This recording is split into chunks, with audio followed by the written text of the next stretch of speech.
എല്ലാ പ്രതിസന്ധികളെയും തരണം ചെയ്തുകൊണ്ട് രഞ്ജിത നിർമ്മിച്ച സ്വപ്ന ഭവനമാണ് എനിക്ക് പിന്നിൽ കാണുന്നത്. ഏറ്റവും ദുഃഖകരമായ കാഴ്ച ഈ മാസം 28-ാം തീയതി പാലുകാച്ചൽ നടത്താനിരുന്നതാണ്. അവിടെ ഒരു പന്തൽ ഒരുങ്ങേണ്ടതായിരുന്നു. അതിനു പകരം ഇപ്പോൾ രഞ്ജിതയുടെ മരണത്തിന് അന്തിമോപചാരം അർപ്പിക്കാൻ എത്തുന്നവർക്ക് കാത്തിരിക്കാൻ വേണ്ടിയുള്ള പന്തലാണ് ഒരുങ്ങുന്നത് എന്നുള്ളതാണ്.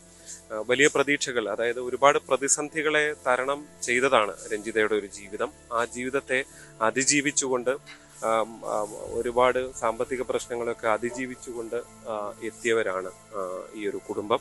അതിനെ അതിജീവിച്ചുകൊണ്ടാണ് ഇങ്ങനൊരു വീട് നിർമ്മിച്ചത് എന്നുള്ളതാണ്. ഈ മാസം 28-ന് അച്ഛനോടും മക്കളോടും, രഞ്ജിത നാട്ടിലുണ്ടാവില്ല, അച്ഛനോടും മക്കളോടും ഈ വീട്ടിൽ ഈ ഒരു ഹൗസ് വാമിംഗ് ചടങ്ങുകൾ ഔദ്യോഗികമായി നടത്താൻ പറഞ്ഞിരുന്നതാണ്. വലിയൊരു ചടങ്ങല്ല, നിർമ്മാണം ഇനിയും പൂർത്തിയാകേണ്ടതുണ്ട്. പക്ഷെ ടൈലിന്റെ ജോലികൾ അടക്കം പെട്ടെന്ന് പൂർത്തിയാക്കി തൽക്കാലത്തേക്ക് താമസിക്കാൻ കഴിയുന്ന ഒരു നില ഉണ്ടാക്കിയെടുക്കാനാണ് അവർ ശ്രമിച്ചത്. തൊട്ടപ്പുറത്താണ് പഴയ വീടുള്ളത്. ആ വീട് നമുക്ക് കാണാം.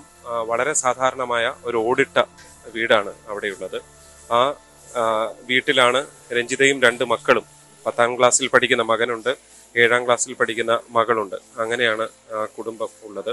അതിനിടയിലാണ് അവിടേക്കാണ് ഇങ്ങനൊരു ദുരന്തം വന്നത്. മനസ്സിലാക്കാൻ സാധിക്കുന്നതനുസരിച്ച് രഞ്ജിതയുടെ അമ്മയ്ക്ക് ക്യാൻസർ രോഗിയാണ്.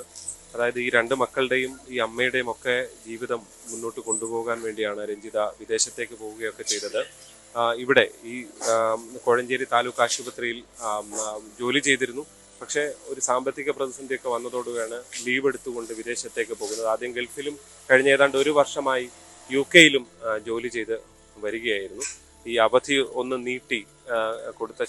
നീട്ടിയ ശേഷം കുറച്ചു കാലം കൂടി വിദേശത്തേക്ക് നിൽക്കുക. മക്കളുടെയൊക്കെ ആഗ്രഹം അമ്മ അടുത്തുണ്ടാകണം എന്നുള്ളതായിരുന്നു. ഈ ഓണത്തിന് വീണ്ടും വരും, അതിനുശേഷം നാട്ടിൽ പരമാവധി വേഗത്തിൽ ഉണ്ടാകാം എന്നൊക്കെയാണ് രഞ്ജിത മക്കൾക്ക് നൽകിയ ഉറപ്പ്.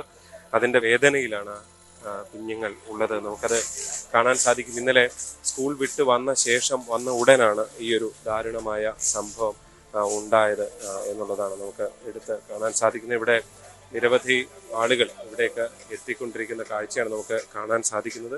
അത്യന്തം ദാരുണമായൊരു സംഭവമായി തന്നെ രഞ്ജിതയുടെ വിയോഗം മാറുകയാണ്. പ്രശാന്ത് മംഗലശ്ശേരിക്കൊപ്പം ജി ശ്രീജിത്ത്, ന്യൂസ് 18, പത്തനംതിട്ട.